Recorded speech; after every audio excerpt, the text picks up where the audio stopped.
Hello అండి. మీరు మన ఛానల్‌ని ఫస్ట్ టైమ్ చూస్తున్నట్లయితే ఈ ఛానల్‌ని ఇప్పుడే సబ్స్క్రైబ్ చేసుకోండి. సో దట్ మీకు జేఈఈ మెయిన్, దాని తర్వాత జేఈఈ అడ్వాన్స్‌డ్, ఆ తర్వాత జోసా కౌన్సెలింగు, ఫైనల్‌గా సీసాబ్ కౌన్సెలింగ్ వరకు మీకు అడ్మిషన్ గైడెన్స్ అంతా ఇవ్వడం జరుగుతుంది ఫ్రీగా. సో దట్ మీరు సబ్స్క్రైబ్ చేసుకున్నట్లయితే ఛానల్‌ని ఈ రెగ్యులర్ అప్డేట్స్ అన్నీ కూడా మీకు నోటిఫికేషన్ రూపంలో మీకు ఆహ్, మీ మొబైల్‌కి వస్తూ ఉంటాయి. కాబట్టి మీరు ఈ వీడియోని లైక్ చేసి, అదేవిధంగా మీ ఫ్రెండ్స్ ఎవరైనా ఉంటే వాళ్ళకు కూడా షేర్ చేయండి. వాళ్ళకు కూడా యూజ్ అవుతుంది. సో మీరు ఛానల్‌ని సబ్స్క్రైబ్ చేసుకున్నట్లయితే మీకు కంప్లీట్ ఇన్ఫర్మేషను, అంటే ఎలాంటి ఇన్ఫర్మేషన్ అంటే మీకు ఎగ్జామ్ అయిన తర్వాత రిజల్ట్ ఎలా ఉంటుంది, రిజల్ట్ వచ్చిన తర్వాత మీకు స్కోరింగ్ ఏ స్కోర్ని బట్టి, అంటే మీకు వచ్చే పర్సంటేజ్, మీ మార్క్స్ని బట్టి మీకు ఎంత పర్సంటైల్ రావచ్చు, ఆ పర్సంటైల్ని బట్టి మీకు ఎంత స్కోర్ రావచ్చు. ఓకే, ఆ స్కోర్ని బట్టి మీకు ఎక్కడెక్కడ సీట్ రావచ్చు. ఫర్ ఎగ్జాంపుల్ మీరు అడ్వాన్స్డ్ క్వాలిఫై అయ్యి అడ్వాన్స్డ్లో కూడా మంచి స్కోర్ చేశారనుకోండి, సో మీకు ఎటువంటి ఐఐటీలో ఎలాంటి బ్రాంచెస్ వచ్చే అవకాశం ఉంటుంది, మీ కేటగిరీని బట్టి, మీ ర్యాంకుని బట్టి, జెండర్ ఇవన్నీని బట్టి సో మీకు ఈ గైడెన్స్ అంతా ఇవ్వడం జరుగుతుందనమాట. సో దాంట్లో ఏ కాలేజ్ బాగుంటుంది, ఏది ఎలా చూజ్ చేసుకోవాలి, అండ్ వెబ్ ఆప్షన్స్ పెట్టేటప్పుడు మీరు తీసుకోవాల్సిన జాగ్రత్తలు ఏంటి, ఇలాంటివన్నీ కూడా, అంటే మీరు ఇప్పటి నుంచి మొదలుపెట్టి చివరి వరకు మీరు ఏదో ఒక ఇన్స్టిట్యూషన్లో, ప్రీమియర్ ఇన్స్టిట్యూషన్స్లో మీరు అడ్మిషన్ తీసుకునేంత వరకు కూడా మీకు కావాల్సిన ఇన్ఫర్మేషన్ అంతా కూడా ఇవ్వడం జరుగుతుందన్నమాట. కాబట్టి మీరు దయచేసి ఛానల్ని సబ్స్క్రైబ్ చేసుకొని వీడియోని లైక్ చేయండి, మీ ఫ్రెండ్స్ కూడా షేర్ చేయండి. సో ఇక మనము వీడియో లోపలికి వెళ్ళినట్లయితే చూడండి, ఇక్కడ ఇప్పటి వరకు ఎవరెవరైతే జేఈ మెయిన్ 2025 సెషన్ 1కి అప్లై చేశారో ఆల్రెడీ అప్లికేషన్ డేట్ కంప్లీట్ అయిపోయింది. ఆ విషయం మీ అందరికీ తెలుసు.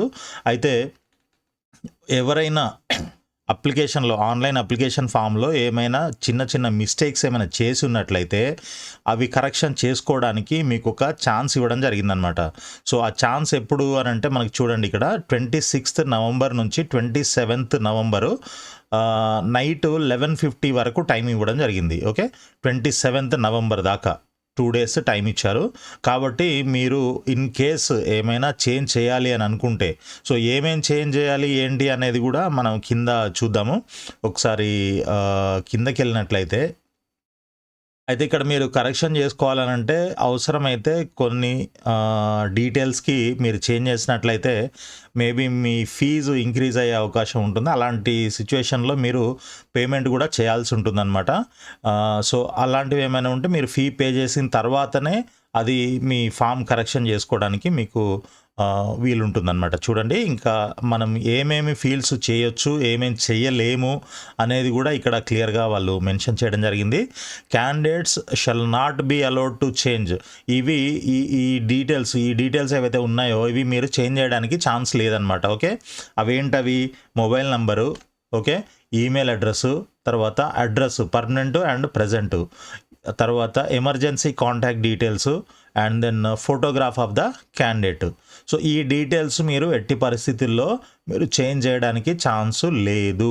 Okay, next, so candidates shall be allowed to change any one of the fields.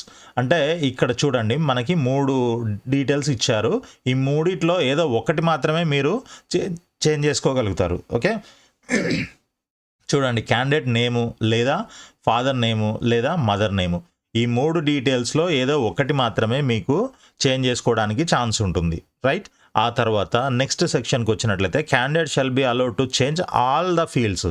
Okay, ఇక్కడ 3 పాయింట్స్ ఇచ్చారు చూడండి. Class 10th are equivalent details, అంటే మీ ఎస్ఎస్సి లేదా 10th క్లాస్ డీటెయిల్స్ ఏమైనా, హాల్ టికెట్ నెంబరు, స్కోరు, ఇట్లాంటివి ఏమైనా. అదేవిధంగా క్లాస్ 12th లేదా ఇంటర్మీడియట్ అంటాం మనము, సో వాటికి సంబంధించిన డీటెయిల్స్, లేదా పాన్ కార్డు, మీకు ఒకవేళ పాన్ కార్డు ఉండి దాంట్లో మీరు పాన్ డీటెయిల్స్ ఇచ్చినట్లయితే అవి ఏమైనా చేంజ్ చేయాలనుకుంటే అవి, అంటే ఈ 3 కూడా మీరు చేంజ్ చేసుకోవడానికి ఛాన్స్ ఉంది. పైన మాత్రం ఏదో ఒకటి మాత్రమే ఛాన్స్ లేదు. ఇక్కడ వచ్చేసరికి ఏంటి, మీరు 3 కరెక్షన్స్ ఉంటే 3 చేసుకోవచ్చు. ఇన్ కేస్ కరెక్షన్ ఏమీ లేకపోతే వదిలేయచ్చు. ఓకే, కరెక్షన్ లేకపోతే మీరు దాన్ని జస్ట్ యాజ్ ఇట్ ఈస్గా వదిలేయచ్చు. కరెక్షన్ లేకపోతే ఏం మీరు వరీ కావాల్సిన అవసరం లేదు. అండ్ దెన్ ఇక్కడ చూడండి, candidates shall be allowed to change examination cities based on their permanent and present address. Okay, examination city selection, medium of the examination, ఈ 2 కూడా మీరు చేంజ్ చేసుకోవచ్చు కావాలంటే. Okay, then candidate shall be allowed to change all the fields. ఈ fields కూడా మీరు అన్నీ change చేసుకోవడానికి మీకు ఛాన్స్ అయితే ఉంది. దాంట్లో డేట్ ఆఫ్ బర్త్ ఒకటి ఉంది, అంటే మీ డేట్ ఆఫ్ బర్త్ తప్పుగా మీరు ఎంటర్ చేసినట్లయితే దాన్ని కరెక్ట్ చేసుకోవచ్చు. జెండర్ కూడా మీరు ఒకవేళ బై మిస్టేక్ ఏదైనా పొరపాటు జరిగి ఉంటే దాన్ని కూడా కరెక్ట్ చేసుకోవచ్చు. అదేవిధంగా కేటగిరీ అంటే ఎస్సీ, ఎస్టీ, ఓబీసీ ఇలా ఉంటాయి కదా. సో వాటికి సంబంధించిన డీటెయిల్స్ మీరు రాంగ్గా ఏదైనా పొరపాటు జరిగి ఉంటే ఓకే, ఏం లేకపోతే no problem. Okay right. Sub category లేదా పీడబ్ల్యూడి, పర్సన్ విత్ డిజేబిలిటీ అని అంటారు కదా, ఫిజికల్లీ హ్యాండిక్యాప్డ్ అంటాం మనము. సో అలాంటి డీటెయిల్స్, తర్వాత మీ సిగ్నేచర్ కూడా ఏమైనా తప్పుగా తేడాగా పెట్టాము అని అనుకుంటే దాన్ని కూడా మీరు చేంజ్ చేసుకోవచ్చు. ఓకే, సో ఇవి మొత్తం ఈ అన్ని డీటెయిల్స్ కూడా మీరు చేంజ్ చేసుకోవడానికి ఛాన్స్ ఉంది. Next, candidate shall be allowed to add the field. మీరు ఇది కొత్తగా యాడ్ చేయొచ్చు. ఇన్ కేస్ ఇక్కడ మనకి 2 పేపర్లు ఉంటాయి కదా.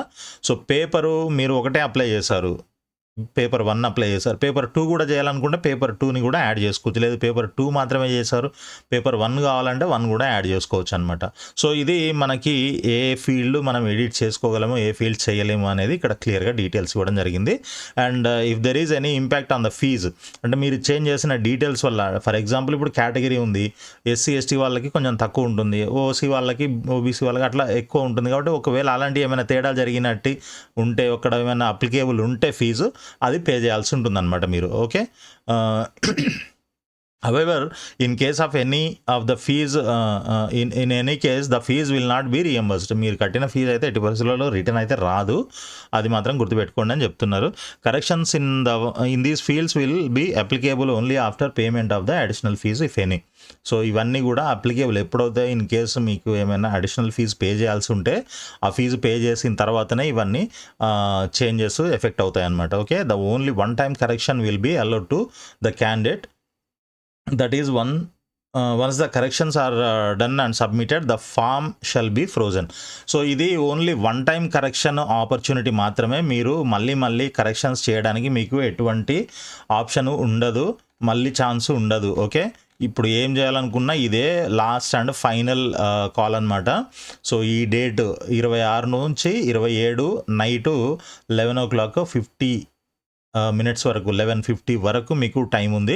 కాబట్టి మీరేమైనా చేంజ్ చేయాలనుకుంటే చేంజ్ చేసుకోవచ్చు. Okay right.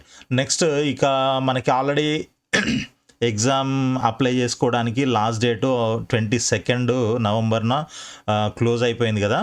సో మళ్ళీ ఎట్టి పరిస్థితులలో ఇంకా ఎక్స్టెండ్ చేసేది లేదు అని కూడా వీళ్ళు క్లియర్గా చెప్పారు మనకి ఇంతకుముందే.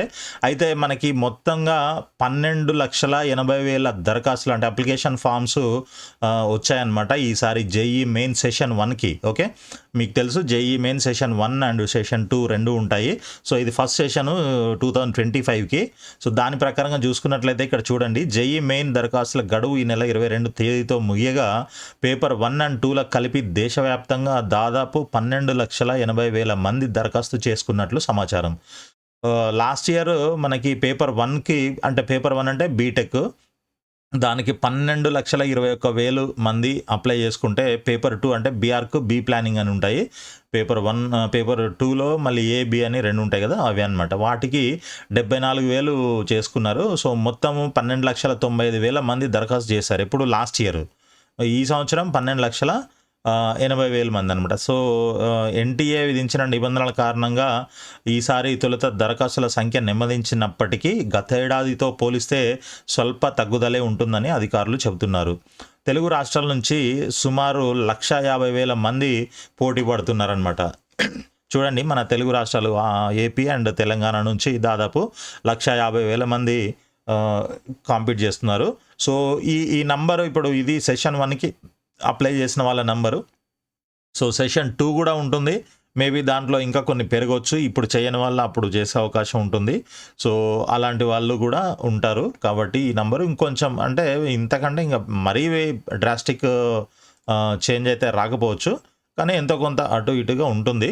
సో చూడండి, ఇక్కడ ఏపీలో 7 కేంద్రాలు తగ్గించారు అండ్ మనకి తెలంగాణలో ఒకటి కొత్తగా యాడ్ చేశారనమాట. జేఈ మెయిన్ ఇప్పటి వరకు హైదరాబాదుతో పాటు కరీంనగర్, ఖమ్మం, మహబూబ్ నగర్, నల్గొండ, వరంగల్, నిజామాబాద్, సూర్యాపేట, సిద్దిపేట, కొత్తగూడెంలో పరీక్ష కేంద్రాలు ఉన్నాయి.